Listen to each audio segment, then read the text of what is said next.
வணக்கம். நெருப்பு தமிழன். கேபிஒய் பாலா சர்வதேச கைக்கூலி அப்படின்னு ஒரு பெரிய குற்றச்சாட்டுகளை சமூக வலைதளங்களில் வைக்கிறாங்க.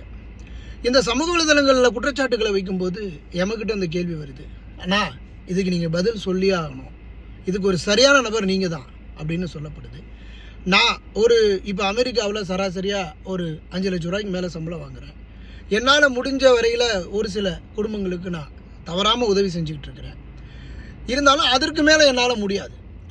நம்ம அரசாங்கம் கிடையாது. அரசாங்கம் செய்யக்கூடிய உதவியை மக்களுக்கு எட்டுவதில்லை. அப்படி இருக்கும்போது கேபிஒய் பாலா எப்படிங்க 6-7 ஆம்புலன்ஸ் வாங்கி கொடுக்குறாரு, ஆட்டோ வாங்கி கொடுக்குறாரு, டிராக்டர் வாங்கி கொடுக்குறாரு, வீடு கட்டி கொடுக்குறேங்கிறாரு, பைக் வாங்கி கொடுக்குறாரு, இதெல்லாம் எப்படி சாத்தியமாகும்? அது மட்டுமல்ல, முன்னாடி பின்னாடி எல்லா பக்கமும் கேமராவை வச்சு அதை ஒரு பெரிய ஷூட் பண்ணி அதை சமூக வலைதளங்களில் விடுறாங்களே, இதனுடைய நோக்கம் என்ன? எப்படி ஒருத்தன் இவ்வளவு சம்பாதிக்க முடியும்? இவன் என்ன பெரிய சூப்பர் ஸ்டார் ரஜினிகாந்தியா? எப்படி இவ்வளோ காசுகள் எங்கேருந்து வருது இவனுக்கு அப்படிங்கிற ஒரு கேள்வியை சமூக வலைதளங்களில் எழுப்புறாங்க. நான் பாலாவினுடைய பக்கமே நிற்பதாக இருந்தாலும் இந்த இடத்துல பாலாவுக்கு இந்த கேள்வி நியாயமான ஒரு கேள்வி. ஒரு பத்திரிகையாளர் சொல்கிறாரு, ஒரு ஆம்புலன்ஸ் நம்பர், அவர் கொடுத்த ஆம்புலன்ஸ் நம்பர்கள் எல்லாமே மறைக்கப்பட்டிருக்கு.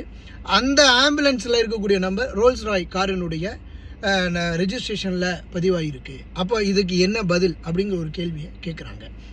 பாலா சொல்கிறாரு, எனக்கு ட்ரஸ்ட் இல்லைங்க, நான் யாருக்கிட்டையுமே காசு வாங்கி உதவி செய்யலைங்க, நானே நேரடியாக உதவி செய்கிறேங்க அப்படின்னு பாலா சொல்கிறாரு. அப்போ பாலா எவ்வளவு சம்பாதிக்கிறாரு? அப்போ பாலாவினுடைய வங்கி கணக்குகள் சரிபார்க்கப்பட வேண்டும். இது நியாயம்தான், அதில் தப்பு இல்லை.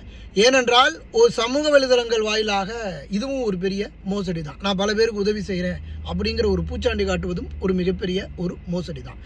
இதனால் பாலாவின் மீது எழுப்படக்கூடிய குற்றச்சாட்டுகள் நியாயமானதா நியாயமற்றதா? பாலா கிட்ட கார் இல்லை, நான் ஆட்டோவில் தான் போகிறேன், ஆட்டோவில் தான் வர்றேன் அப்படின்னு சொல்கிறாரு.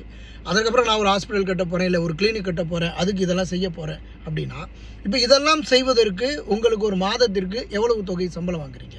ஒரு 20 லட்ச ரூபா சம்பளம் வாங்குறீங்களா, அல்லது ஒரு 10 லட்ச ரூபா மாதம் சம்பளம் வாங்குறீங்களா? அப்போது இந்த காசு உங்களுக்கு எங்கேருந்து வருது அப்படிங்கிற ஒரு கேள்வி கேட்கத்தான் படுது. அதாவது பழுக்கிற பழத்தில் தான் கல்லடிப்படும் அப்படிங்கிற ஒரு பழமொழியை போல் நம்ம பாலா இன்றைக்கு என்ன பண்ணணும்னா பதில் சொல்லியே ஆகணும். இதற்கு சரியான ஒரு பதிலை பாலா சொல்லணும். பாலா இந்த ஆம்புலன்ஸ் எல்லாத்தினுடைய ரெக்கார்ட்ஸையும் பொதுத்தளங்களில் சமர்ப்பிக்கணும். எப்படி உதவி செய்கிறாரு, எப்படி இவருக்கு எவ்வளோ வருமானம் வருது, என்னென்ன உதவிகள் செய்கிறாரு அப்படிங்கிறத சரியான கணக்குகளோடு பாலா சமர்ப்பிப்பது அப்படிங்கிறது தான் சரியான ஒரு ஒன்றாக இருக்கும் அப்படிங்கிறது தான் என்னுடைய ஒரு பார்வை. ஒரு மனித உதவி செய்வதாக இருந்தாலும் அதற்கு ஒரு அளவு இருக்குது. அளவுக்கு மீறி போகும்போது